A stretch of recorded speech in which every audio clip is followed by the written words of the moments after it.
Imagine working all day lifting weights, and when you finally get home exhausted, the only enjoyment you find in life is playing a virtual reality game. They say that whoever completes this game will gain unlimited wealth. Finally, when he manages to beat the game and more than 1 million lands in his bank account, he goes to sleep happily. But when he wakes up, the world has been invaded by monsters. The game has become reality, and he is the only one who knows everything about it and is determined to hack the system. The story begins on a beautiful morning with a clear sky. Someone is wearing virtual reality glasses, breathing heavily and sweating profusely. Inside the game, he receives congratulations for completing the final test, as he is the only one to finish the game. Happily, he asks if he really finished everything. While a pixelated game screen is displayed, someone mentions a scam game. He explains that this is what the VR game Prophecy Online was called. It was truly an impressive VR experience. Immersive and action-packed, compatible with high resolutions like 16K. It was an open-world online RPG where players could feel, smell, and hear things. This was Prophecy Online. The game promised that anyone who managed to complete it would receive unlimited wealth that couldn't be spent even in 10,000 years. At the time, no one believed in such a reward from the game. He admits that he was one of those people, simply enjoying the game while it asked for money and things like that. Endo says that all changed that day, remembering when someone told his team to take a break. He was at his workplace as usual, asking if they would be clearing debris in the afternoon. After failing to find jobs, he began working part-time as a construction worker, trapped in a routine of working hard under the sun and getting scolded by older colleagues. Suddenly, Endo receives a message on his phone from the Prophecy Online administration. Noticing it's a message from the game, he wonders if he hadn't turned off email notifications. In the message, they congratulate him for achieving first place in the beta test, saying the rewards would be deposited into his account. Smiling, Endo questions if they really still send out these scam emails, saying he'll check his account. He looks at his phone and saying it's impossible that they actually deposited anything in his bank. Surprisingly, they had deposited 1 million yen for him. A man approaches him, saying he'll need his help after the break. Concerned, the man comes closer, touching his shoulder, asking if he's feeling unwell. Endo simply starts running, laughing wildly, leaving his colleague on the ground asking where he's going. Running with high hopes, the player wonders if this is real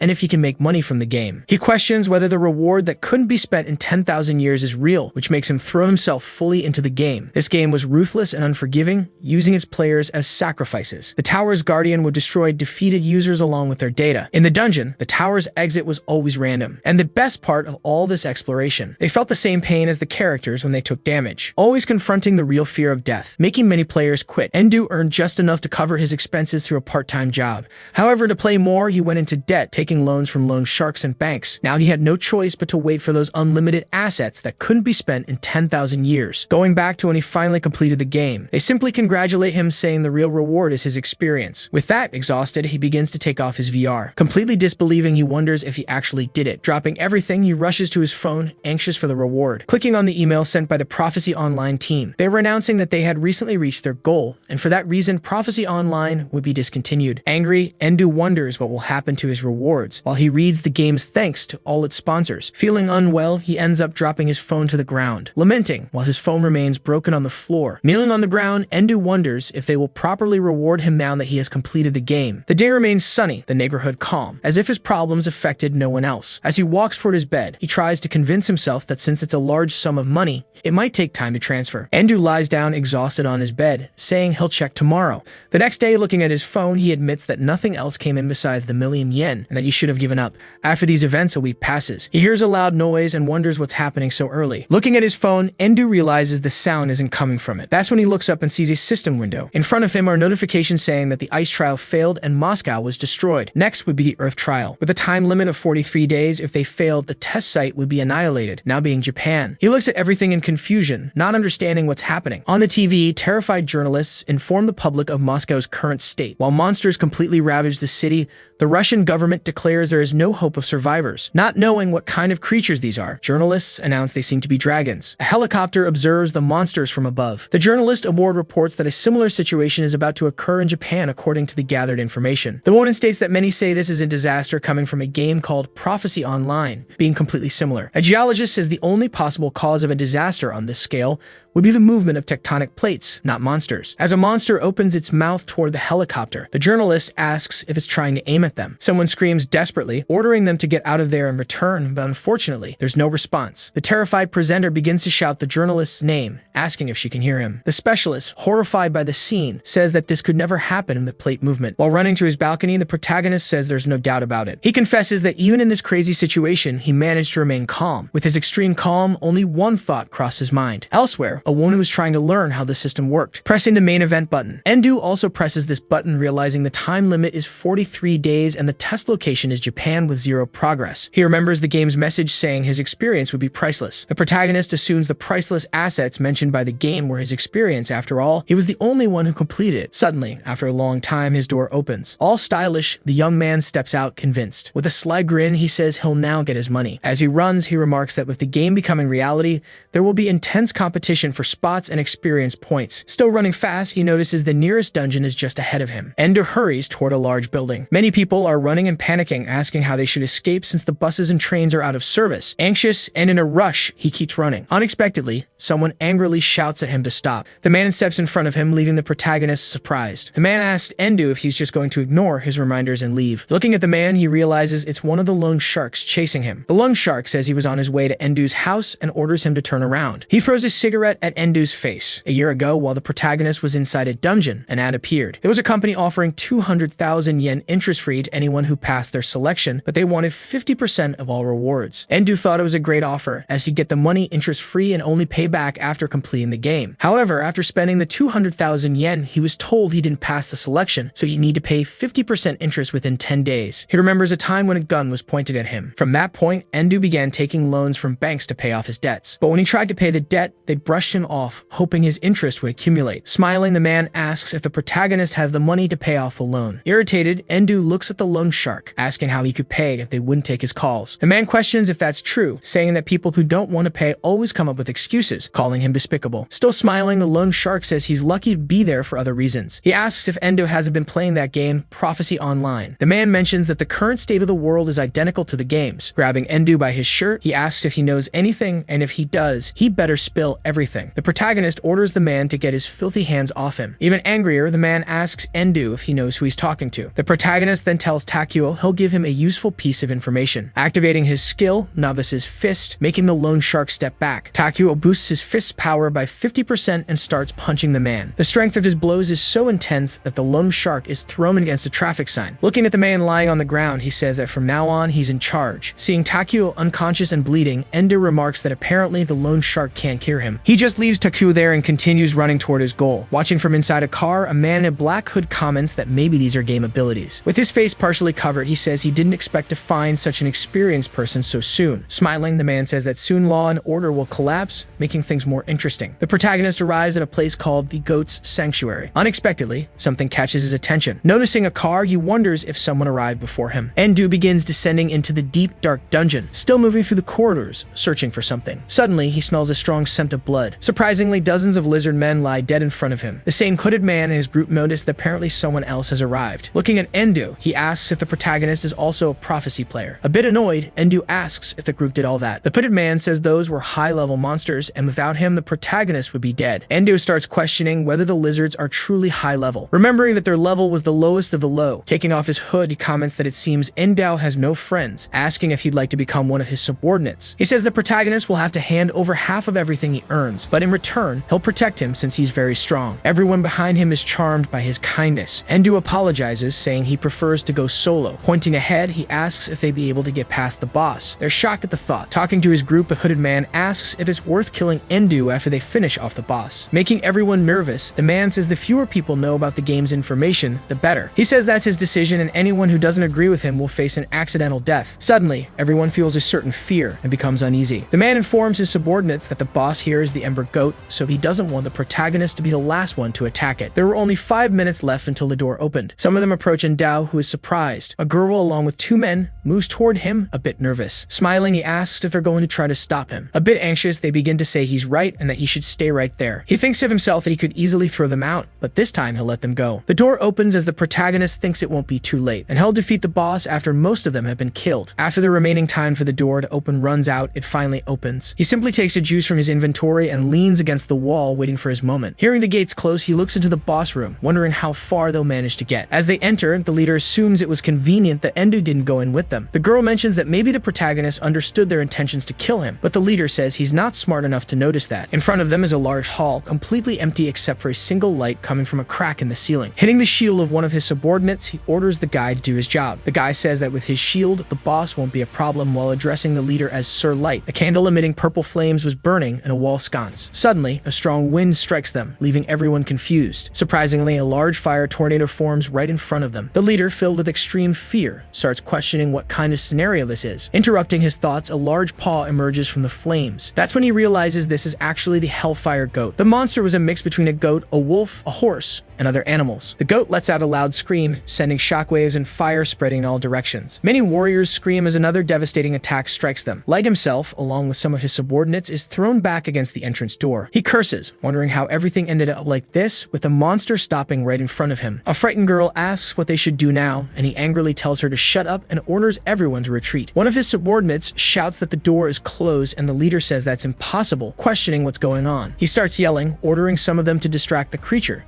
saying the shield should be able to block the monster's attacks. The man holding the shield tries to say something, but his leader ignores him, commanding him to do as he was told. The shield bearer positions himself in front of the creature, which raises its hammer. The man, completely overtaken by fear, holds the shield in front of him, but with no chance at all, he is crushed by the creature. His companions are utterly terrified and they start to flee. After the boss raises its hammer again, we can see the man lying lifeless on the ground. A strange creature picks up the man's shield with its fingers. Unexpectedly, it places it in its mouth. It begins chewing the shield as if it were nothing. They start saying that this is unbelievable since it was an epic level shield. Light concludes that everything is completely wrong after all. The monster they came to face is a low level one that everyone can handle. He says that this happened after the update. Before, it was a monster called the Hellfire Goat and no player could get past it. Trembling with fear, he reaches the conclusion that this world is based on the game's initial version. Light remembers that the protagonist is waiting outside and that maybe he can open the door. The leader begins banging on the door desperately, begging Endu to open it so they can split the reward. However, as expected, he receives no response. Annoyed, Light asks if the guy can hear him and orders him to open the door, but something passes very quickly and close to his body. When he looks back, Light sees the monster heading toward him, sweeping through all his subordinates until it reaches him. Once again, they are thrown far away, left completely injured. Looking at the monster, he says that with such ridiculous physical strength, soon they will all be annihilated. Opening the door, Endu asks if that was all he could manage after all that talk, saying that Light lacks the talent to be a leader. With a proud smile, our swindler looks at the monster. Even almost dead, the man still mentally curses him. He admits mentally that he'll use the protagonist to escape and starts calling his subordinates, ordering them to retreat. Endu makes the girl trip as he tells her it's not a good idea. With the girl fallen to the ground, she realizes the door is closing. The protagonist looks at the so-called leader.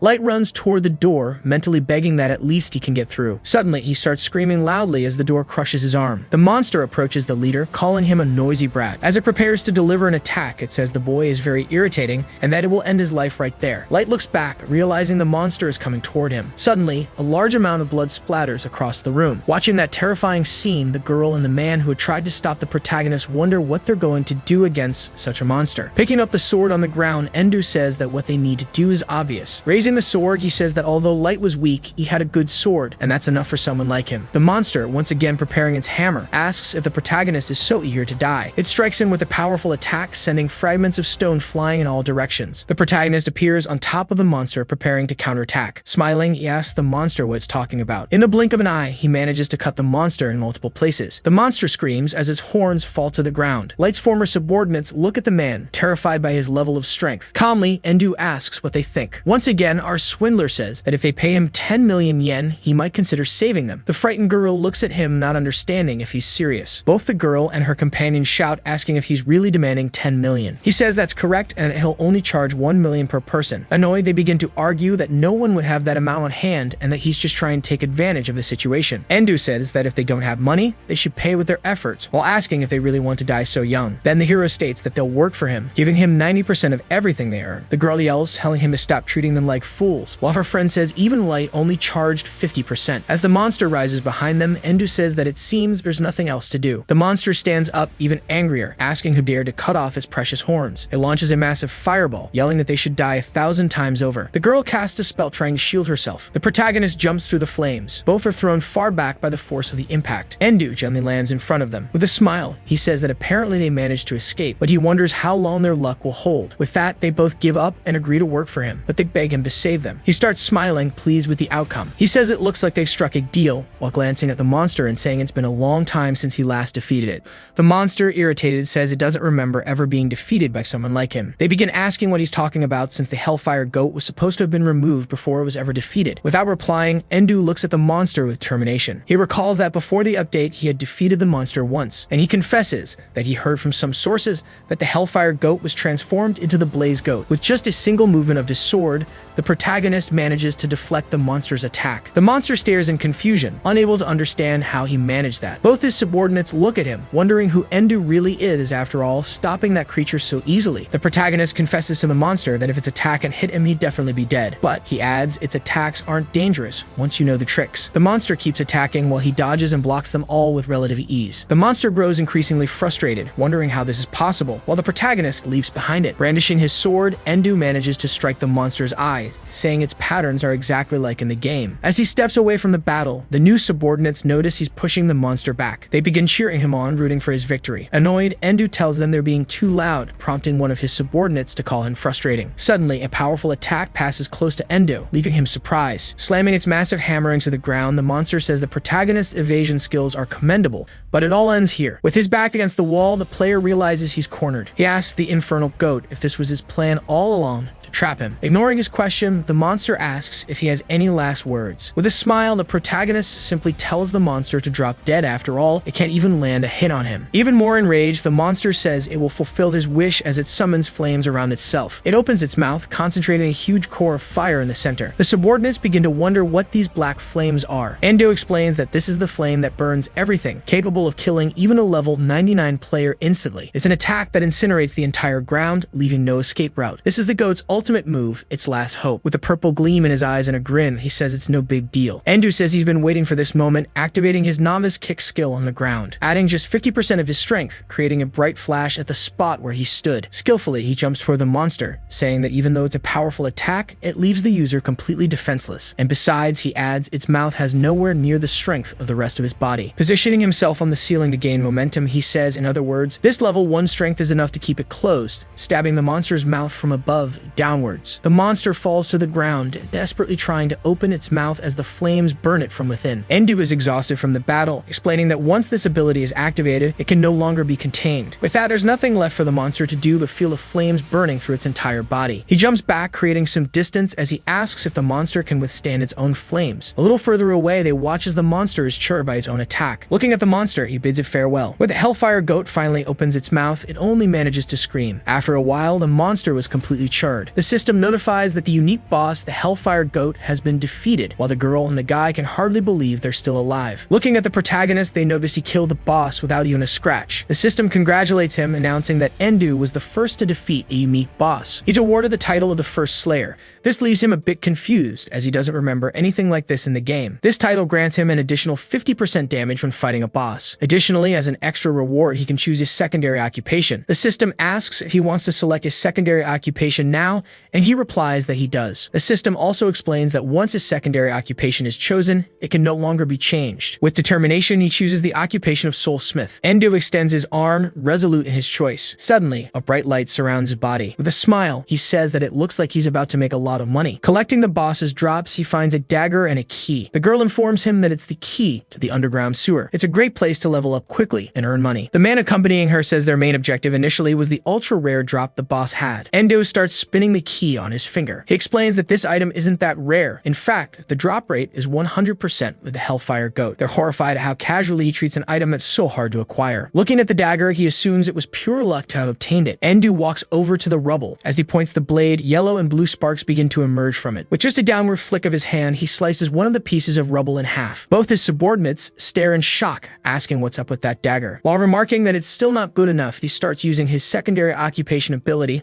hoping the required materials will be simple. Even though the term secondary occupation might sound optional, Endu explains it's actually the main thing. He explains that the Soulsmith occupation allows him to use small soul fragments to create or enhance something. It's the only occupation that allows him to reach the endgame. The protagonist activates his soul sight ability. Looking at the sword, he discovers that it can be awakened with a soul fragment from an F-type mage. Looking at the girl, he realizes she's a mage and that there won't be any consequences if he extracts the fragment by forming a contract. He admits he wishes he'd known that before agreeing to take 90% 50% of their earnings. As he thrusts his dagger into the ground, he says there's still something he can use. Looking at the two, he asks if they didn't want that key to be able to level up. Confused, they ask if he's really okay with it. Endo says that in exchange, they'll have to give him all the items on this list, slightly reducing the fee they'll need to pay. Both are ecstatic and begin thanking him. The protagonist tells them they don't need to thank him. After all, the more they earn, the more he profits, fulfilling the extraction conditions. He successfully acquired a soul fragment from an F-type mage. With the materials in hand, Endo activates the soul smith ability once again. He commands the sword to awaken, and it begins to glow radiantly. As fragments swirl in a tornado of power, the sword's blade turns purple. Raising the dagger in front of him, he notices he's gained a new skill called Soul Slash. The hero activates the skill to test it. While his subordinates look on, terrified, he slashes forward, cutting through everything in his path. The attack is so powerful that it slices through the warehouse, revealing a forest beyond. Both subordinates gaze at the massive crater in awe of such strength. Everyone stares at the power released with a single movement of the dagger.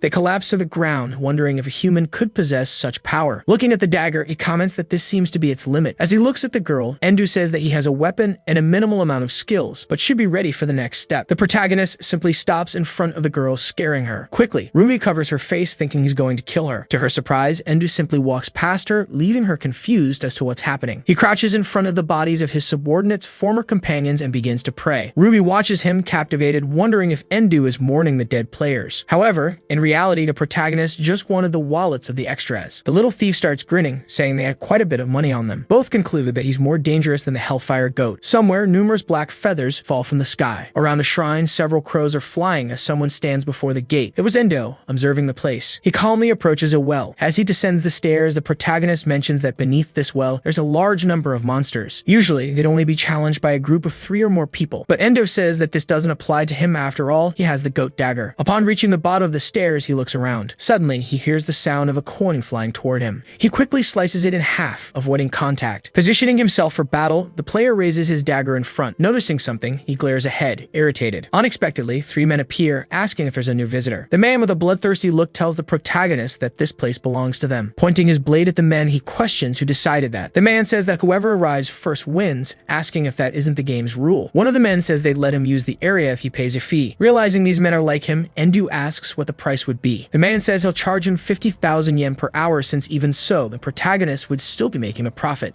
He hands the money to the men, who thank him and inform him that he has 1 hour starting now. Going deeper into the dungeon, he enters the wolves' cavern. Suddenly, the player hears a howl. A white wolf quickly runs toward him. Before he realizes it, he notices he's surrounded by dozens of wolves. He comments that these are diamond wolves, mid-level monsters that are great for earning money, and that this cave is the only place they appear in groups. He says he could use the soul blade, but it's better to save it for now. In an instant, all the wolves leap at him. Skillfully, he charges at them. In the blink of an eye, he slashes through all the wolves. He continues killing them, walking through the pack and decapitating them. After finishing them off, he simply stops his attack. He sits among all the corpses to catch his breath. Smiling, he says that, as expected, it didn't yield much. Unexpectedly, one of the men who confronted him at the entrance appears behind him, preparing to strike. With relative ease, the protagonist manages to block his enemy's attack. Brandishing his dagger, he counters. Surprisingly, the man dodges his attack. However, the attack hits the top of the cavern, causing a strong explosion. His enemy, with a cut on his forehead, admits that was dangerous. The protagonist notes that the man managed to dodge his attack even with difficulty, showing his combat experience. The player tells the big guy that apparently he likes to play dirty. After all, he waited for him to kill him monsters and lower his guard. With a manic grin, his opponent says he loves it. The protagonist concludes that their real objective is to wait for other players to gather equipment, then kill and rob them. Overhearing their conversation, the group's leader says that it seems he figured it out. Smiling, the protagonist says this is a secret spot used by all cheers, so it'd be strange if they were the only ones there. Endo says that if they wanted to deceive him, they should have at least planned a fake round. The player admits to himself that, in reality, he only noticed this after seeing their weapons. He notes that the big guy is using a kind of knuckle duster, the famous rocket punches. It's a risky move, but greatly enhances the speed of its user. He also mentions the skinny guy's weapon, a sword that cuts through vibrations. As for the ring on the leader's finger, that's truly a problematic item. The leader apologizes for the misunderstanding and says he'll even give him compensation for the trouble, reaching into his coat. He throws hundreds of coins for the protagonist. Endo is startled as the coins fall, but he's also extremely angry inside, saying the guy is throwing 10,000 yen like it's nothing. As the man's ring glows, he says his hand slipped and asks the protagonist to pick them up for him. Noticing the trap, the protagonist asks if it's really worth making his enemy kneel. He explains that the ring's ability causes small explosions with coins and wonders if his enemies are underestimating him. As he tosses his dagger upward, the protagonist says they can't return alive after hunting someone of a higher rank. As the 3 gather in front of him, they ask if Endo forgot it's 3 against 1. While preparing his dagger, the protagonist says that even together, they wouldn't be worth 1 yen. The leader, even angrier, curses at him, glaring fiercely. The man snaps his fingers, activating the explosion ability. A large blast occurs. The leader orders his subordinates to cut him limb by limb until he's dead. The big guy appears behind him, positioning himself to strike. With some difficulty, the protagonist manages to dodge his attack. Something catches his attention while he's still midair. It was the skinny guy, saying he isn't very good at holding back. The protagonist manages to block his enemy's sword while his companion lands a series of punches to his back. However, to everyone's surprise, the player makes a single move, throwing both of them away. Looking at the leader, the protagonist says that apparently the deal not to bother him for 50,000 yen was broken, so he'll charge them with interest. He unleashes several attacks toward the leader. While smiling, he says he'll pay him back with interest, but in explosive coins. From above, we can see that the protagonist is in the center, raising his dagger, with 2 of his enemies on the ground and the leader still standing. The long-haired one activates his explosive coin ability again. Endu runs, dodging the coins as he moves. Without wasting time, the skinny guy attacks him from above. With a certain ease, he manages to block the skinny guy's furious attack. However, his fury turns to fear as he sees his sword breaking. Without even giving him a chance to understand what's happening, the protagonist strikes him again. The leader, seeing the scene, wonders if the protagonist's dagger really is a rare item. While Endu fights against the 3 of them, the leader assumes this is still within expectations, and that, in any case, they won't be defeated by someone like him. Quickly, the player tries to dodge the explosions. Again, Endu gets angry as they throw money around like it's worthless. The big guy appears behind him once more, trying to strike him. The protagonist dodges the attack, causing a huge explosion. The explosion's force is so strong that even his allies need to shield themselves. The player's blade spins in the air as if announcing his defeat. The big guy starts celebrating, saying it was a great challenge, while his friend tells him he needs to learn to hold back. The skinny one, holding his sword, admits that the visitor was indeed strong.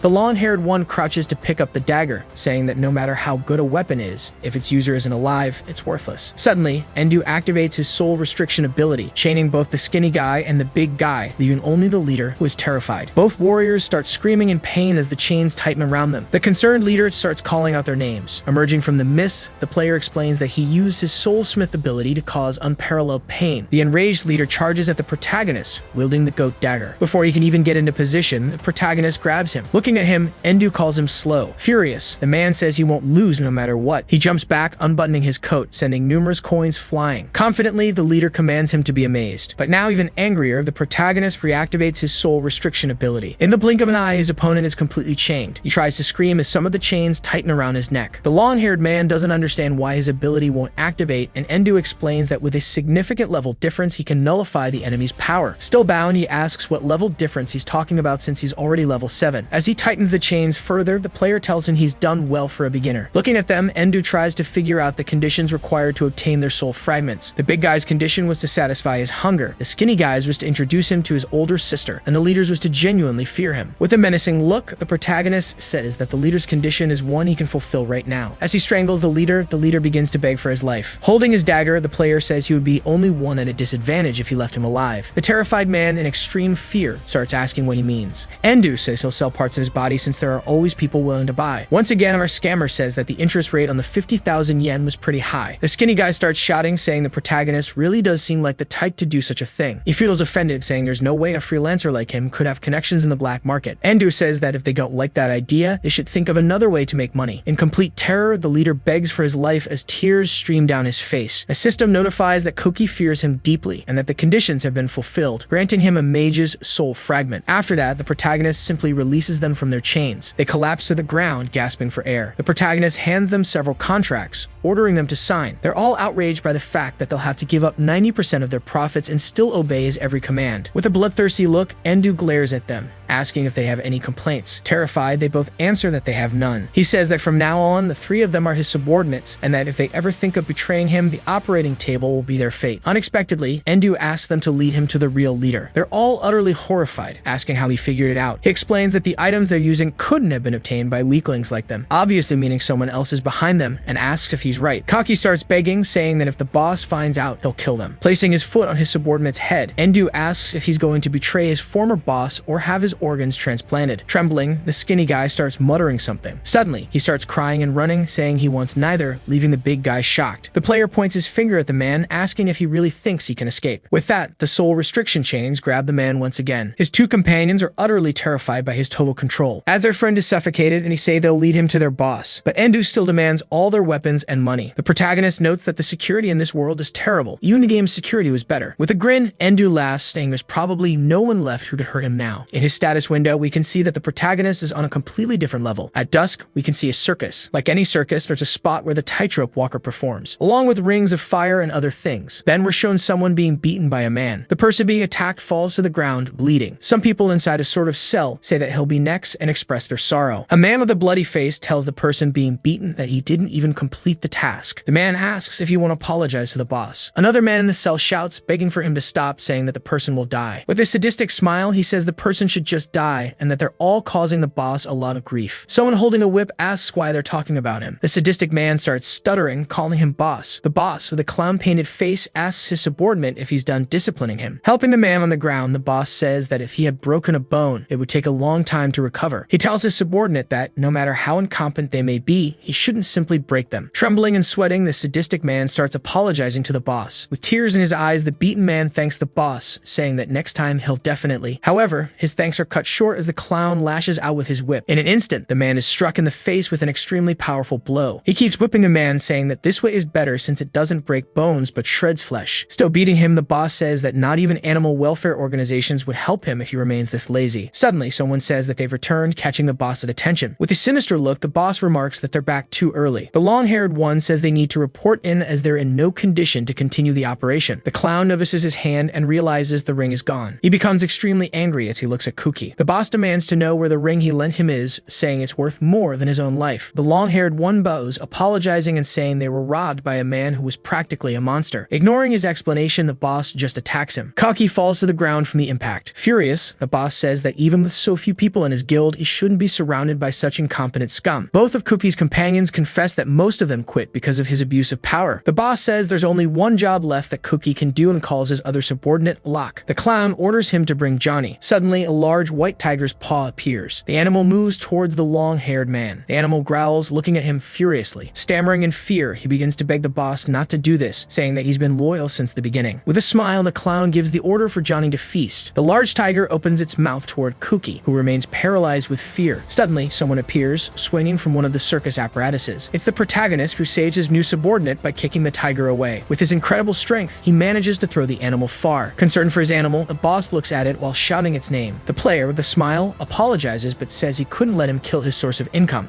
The boss rushes over to his animal, asking if it's okay and saying it must have been very frightened. Desperate, Kuki asks why Endu took so long to show up, but the swindler only complains that there wasn't much to loot. Not surprisingly, the boss attacks him from behind with his whip. However, to his surprise, the protagonist cuts his whip even with his back turned. In the blink of an eye, the boss is left without his whip, which falls to the ground in pieces. Now a bit nervous and afraid, the clown asks who he is. As his blade glows purple, Endu says he's the new boss of those guys. Locke, outraged, begins to ask where their gratitude for the boss is. The men ask why they should be grateful, and they only obeyed him out of fear. But now the protagonist is scarier than he is. Staring him down, the protagonist asks if he hurt him. Pointing to the other men who were caged, Endu says that if they sign a contract, he'll protect them from this weakling. The man who was just assaulted asks if he'll take them out of this hell. With a malicious smile, the protagonist says he promises. The player announces to everyone that he'll only take 50% of everything they earn. This makes his other subordinates angry as he charged them 90%. Annoyed, he says it's because they tried to kill him. Trembling with rage, the clown asks if, besides hurting his animal, he also wants to steal his subordinates. His eyes glow purple as he vows to kill all 4 of them. Endu says they're in Japan and asks since when such barbaric behavior has been tolerated. Taking out an ID from his inventory, the clown says it's because he has this. It's a Guildmaster ID and a certificate from the Ministry of Internal Affairs and Communications. The protagonist is surprised to learn that he's a Guildmaster. He explains that the Japanese government grants guild leaders the authority to act above the law and conquer dungeons. Andre says that not even the police can lay a hand on him in Japan. Those with power face no consequences. With a grin, Endu asks if that means becoming a guild master would allow him to conduct shady business without consequences. The clown calls the protagonist a foolish man as he grabs a gun and explains that to become a guild master, he has to be at least rank B. Pointing his gun at the protagonist, the guild master says he'll die so he doesn't need to know anything else. The man starts shooting, saying he'll turn him into a sieve. Endu merely stares as the bullets fly toward him. The protagonist uses his ability called Soul Barrier. It's a barrier raised from level 25 using type E magical soul fragments. While continuing to shoot, the clown curses and praises him at the same time, calling Endu clever.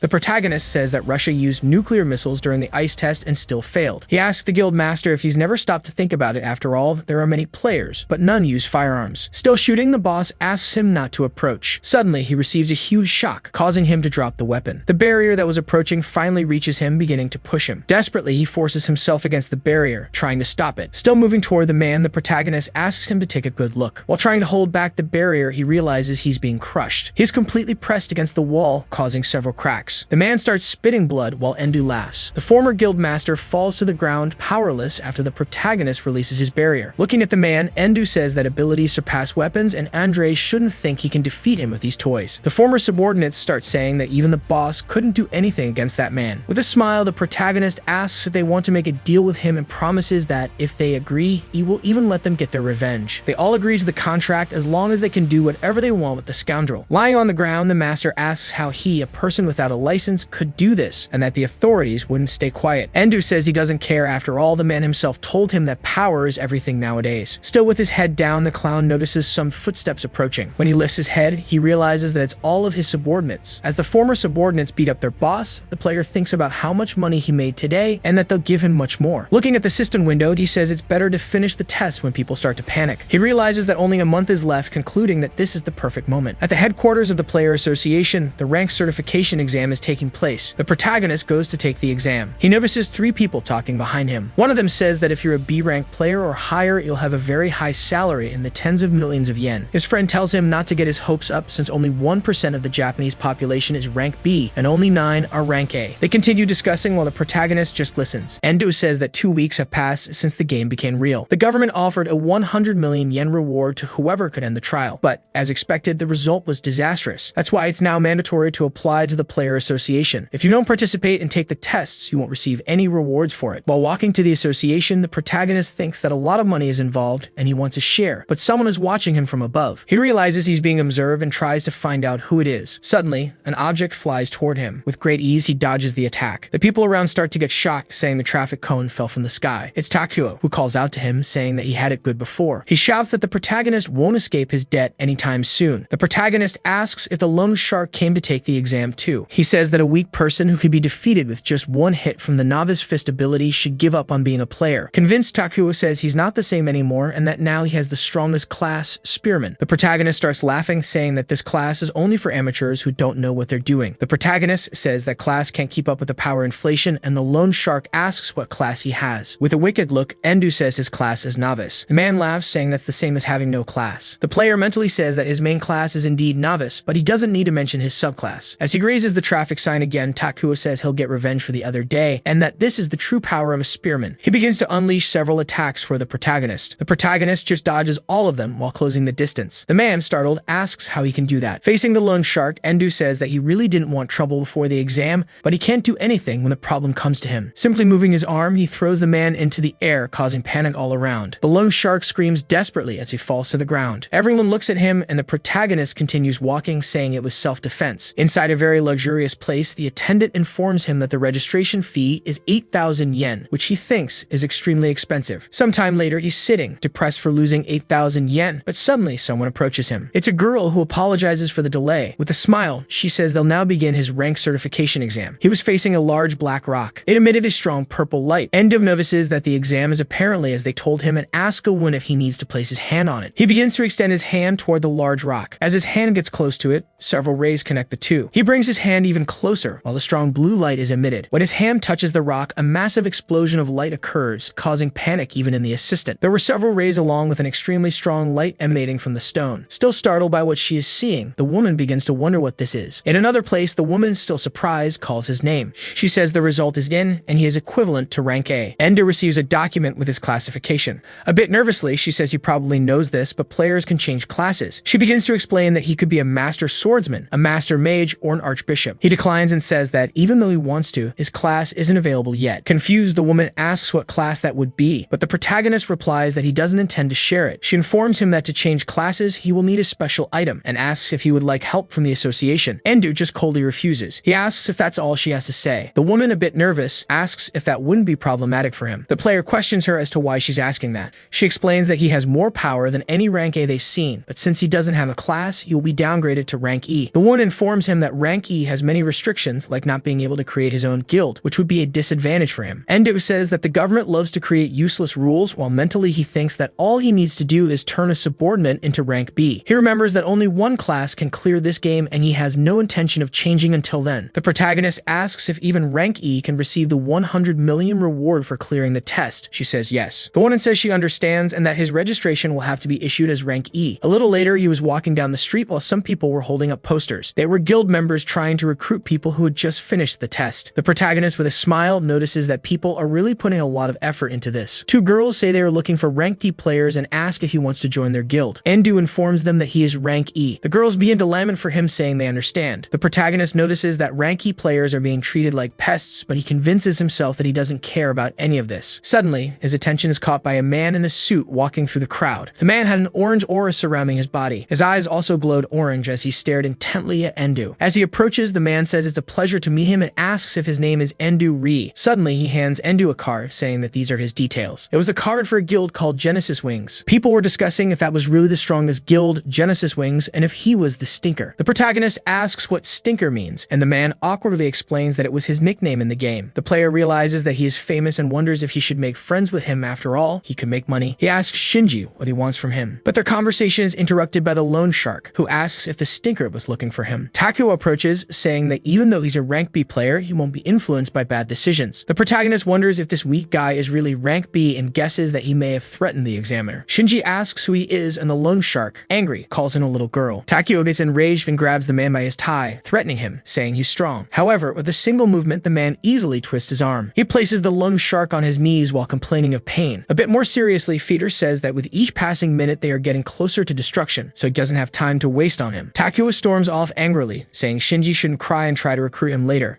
The man apologizes to the protagonist for the commotion, but Endu says it's fine as Takuya was a nuisance to him as well. The protagonist asks what he wants. After all, someone like him wouldn't have anything to say to a rank E. The man just laughs, calling him humble. Feeder says that the only reason he's rank E is because he refused to change classes. Laughing, the protagonist says that apparently the association is very loose-lipped. A bit awkwardly, the man says that with Japan's end drawing near, they can't afford to let their guard down. Shinji asks the protagonist what he thinks about working with them, offering the same amount they paid for the information. Looking at the check, Endu is shocked to see it was for 10 million yen. He says it's an amount he had some time ago, while internally he screams that he wants the money. The player returns the check, saying he doesn't want to join any guild. Shinji says that strong people really don't settle for less. With that, the Stinker makes another proposal, asking if Endu isn't interested in the information they have. He says that his guild is supported by government agencies and even other guilds around the world. Looking at him, the protagonist asks if they could find out who the player was that completed Prophecy Online. Smiling, Shinji says it's impossible after all. No one has completed that game. The protagonist, extremely irritated, says that in that case, he'll have to decline. The man becomes very afraid when he sees his reaction. He says it's fine, handing him a piece of paper, saying that if he changes his mind, he can contact him. As he leaves the place, the man wonders why he gave up so easily. He questions whether he was worried about tarnishing his guild's reputation by insisting too much, but he concludes it wasn't that.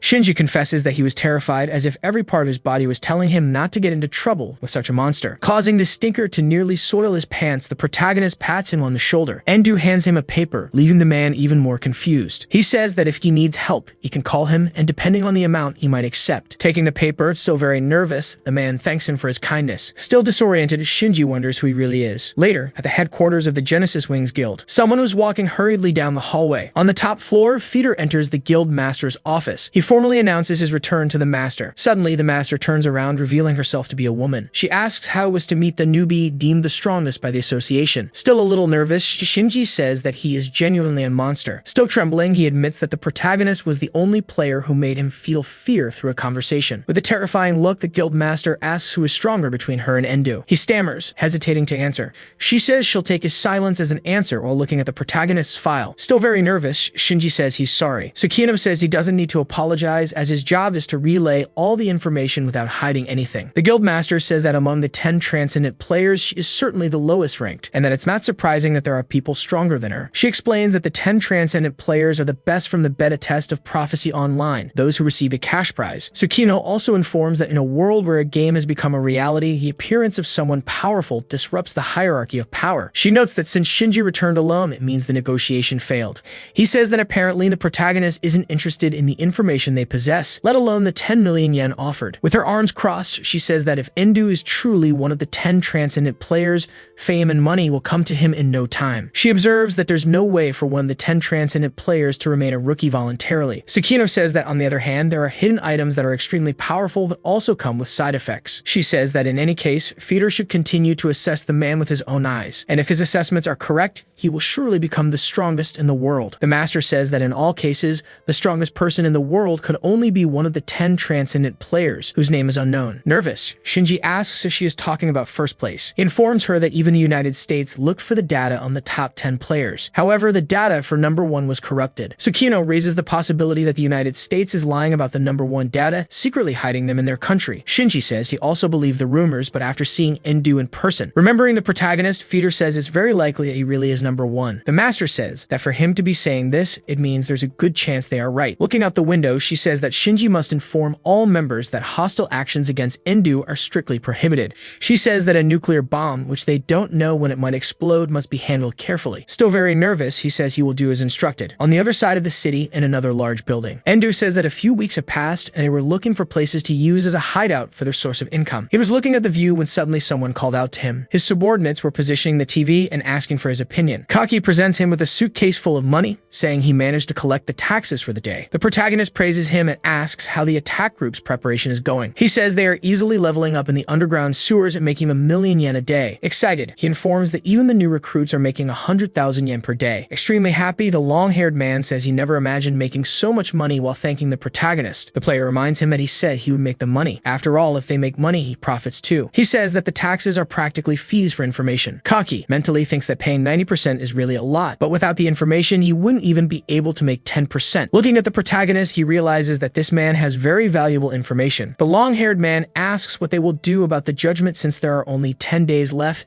and the reward is already at 400 million yen. The protagonist tells him that he will wait a bit longer. Suddenly, Endo's attention is drawn to the TV, which is broadcasting something. It showed the location of the test, informing that if they don't complete it in 10 days, Japan will be destroyed. Another presenter says that just like at the beginning, the situation seems hopeless. His colleague says they have new information. She announces that the Japanese government has stated that they will pay 1 billion yen to whoever manages to complete the test. Looking at the announcement, the player says that if they take too long, foreign guilds might try to intervene. Picking up a piece of clothing, he says that now is the best moment. He gets dressed, saying he'll go out for a bit, while the long-haired man asks if he's going alone. Endu says of course, after all, he can't put his source of income in danger. Everyone is fascinated by him. However, the 171 personality takes over, and he says it's 1 billion yen, and for that, he'll take everything. Kaki snaps back to reality, realizing that it's all about the money. It was already night when he finally arrived at the test location. There were many people in front of the gate that led to the test. The protagonist approached, while Shinji noticed his presence. As always, the player was calm as if he were going to a market. Happy, Feeder asked if he really came. Passing by him, Endu said he had no intention of cooperating. However, Shinji said that was a shame, as he wanted to make a profitable deal with him. He informed him that he just needed to transport some things for 100 million yen, making the protagonist pay full attention to him. Shinji led him to a space where hundreds of backpacks were. He said he wanted the protagonist to take one of those backpacks to his members inside the test. Curious, Endu asked what was inside them that made them worth 100 million yen. Shinji replied that they were provisions. Opening one of the backpacks, Endu noticed that it was full of supplies. He asked what this was, with Feeder saying they were the guild master's favorites. Shinji explained that they were in the deepest layer of the test, and because of that, they were running low on provisions. With a smile, the protagonist asked what the problem was. After all, with that amount, many people would accept. A little embarrassed, Shinji said that in fact they were in a difficult situation. Shinji informed him that he had asked 39 groups to help, but all of them were completely annihilated. The player began to say that the first 4 layers should only have formalities and wondered if it was different from the game. Still very nervous, the man concluded that he was sure Endu knew something. Shinji said that as far as they knew, they were the same as the game, but most people couldn't reach the 5th layer. Everyone who made it to the 5th layer was waiting for supplies. He also said that the only people who could call the 4th layer of formality were Endu and his guild master. While picking up the backpack, the protagonist asked if they were really that short on manpower, but either way, he was making money. Looking at Feeder, he asked if he would get a reward if he delivered it quickly. While grabbing his phone, he said he would talk to his superiors. Watching the man talk on his phone, Endu wondered how much money he could make with them. He informed the player that if he delivered it within a day, they would add 50 million more. Suddenly, Shinji heard a noise. It was the protagonist turning quickly while saying that he would be there in an hour. Inside the test, on the 3rd layer, some people were facing a giant insect. The man was trying to withstand the monster's attacks while being pressed to the ground. Still holding onto the creature, he told the woman to run, even if it was alone. She called out to him, pleading for him to come with her. Her husband smiled, looked back, thanked her for everything, and asked her to go. She screamed his name, stretching her arm, trying to reach him. Unexpectedly, the protagonist sliced through the insect, saying that they were in his way. The man fell to the ground in shock as the large monster's pieces crumbled around him. Still in shock, he couldn't understand how he was still alive, while his wife thanked Endo for saving them. But in the blink of an eye, the player was already far away, leaving the two behind, not understanding what had just happened. As the protagonist ran through the cave at an absurd speed, they continued to wonder if he was already gone. He finally reached the 5th layer, stopping his sprint. Endo realized it hadn't even taken an hour and concluded that these 150 million yen would definitely be profitable. But suddenly, he became confused upon noticing something. It was a man asking if he was Endo. Placing the backpack on the ground, the protagonist asked if the man was from the Genesis Wings, to which he confirmed. He said he brought the provisions that Shinji asked him to deliver. The man informed him that the payment had been deposited into his account as soon as he left, since Fader had assured them that he would deliver it. Opening his bank app, Endo saw that 150 million yen had indeed been transferred to his account. Satisfied, he simply thanked him for the deal. As various players appeared, their leader informed them that they had been waiting for food for a long time. They began to divide the provisions, saying that they were finally saved, while one of them said he would inform the front line. The protagonist said that it seemed horrible, while the leader responded affirmatively. He informed the player that they had already lost many people. Unexpectedly, many people started to run. They shouted that they would be caught. As they neared the camp, they said they were safe now, while the leader asked what had happened. But before they could answer, a loud noise echoed through the cave, causing pain to everyone. They looked ahead, where a large cloud of smoke was emerging. To everyone's surprise, a large swarm of giant insects was heading toward them. The protagonist was preparing to attack when suddenly, a huge flame passed by his side. Completely taken aback, the guild master passed by him, burning all the insects. After destroying them all, she stopped, her blades still surrounded by flames. The insect bodies fell, completely charred. Endo noticed that this was a high-level secret skill, the elemental sword Hellfire. The woman approached him, saying it was a pleasure to meet him. She thanked Endo for taking on the transport mission. As she sheathed her sword, she introduced herself as the guild master. Hey everyone, did you enjoy this story? I really liked it. If you want to follow the next part, make sure to subscribe to the channel and leave a like. See you in the next story, guys.